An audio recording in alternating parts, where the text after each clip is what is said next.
Hello. So it's currently 6:06 and kakarating lang natin sa Nara Park. We'll try to do 4 laps if not 3 laps para makabawi sa almost 1 week nandito yung nag-jogging. So it's a comeback today. It's day 14 over 90 days challenge.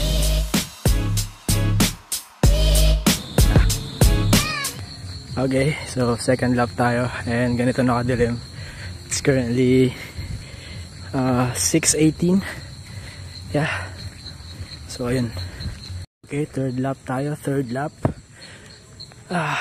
Hindi ko na makita yung dinadaanan ko. Okay. So hanggang 3 laps lang yung natapos natin. And nasa 2.5 kilometers. And yung pacing is nasa 10 minutes and 19 seconds.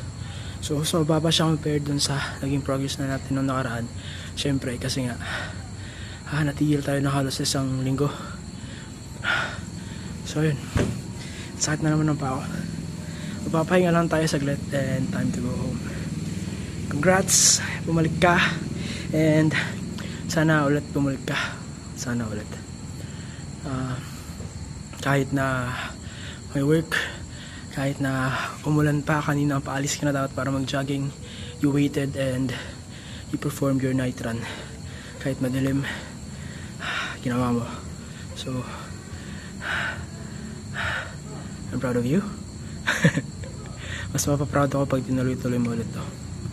Ayun lang, this is day 14 of our 90-day challenge and ciao.